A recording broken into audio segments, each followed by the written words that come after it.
Hello, it's Aaron at Black Crow Gaming, and today I'm going to talk about fighting into ruins.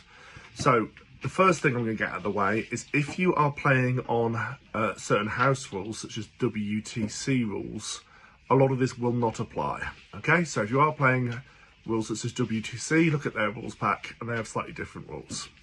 Okay, but for the rest of us, when fighting through ruins, firstly, you have to be able to get your whole base through the wall. So if your base doesn't fit on the other side of the wall because of where the enemy's bases are, you can only fight them if you are in engagement range. Now, there is a trick you may have heard called the 1 inch from the wall rule. What that means is if they place their base 1 inch away from the outside edge of the wall, you cannot get an engagement range from the outside, so you have to go through the wall to get into engagement range. If your base can't fit, then you cannot actually get into engagement with that unit without going around the wall.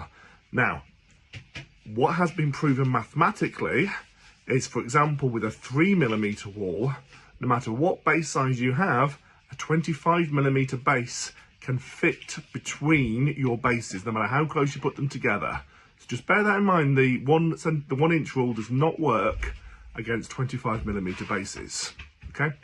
The other thing to bear in mind when fighting through ruins is if you are in engagement range on the outside of the ruin, then although the model in engagement range can fight, models touching the base cannot, because they are not in base-to-base contact with a model that is also in base-to-base contact. It's in engagement range, but not base-to-base contact. That's how it works, fighting through ruin walls. Hope that helps.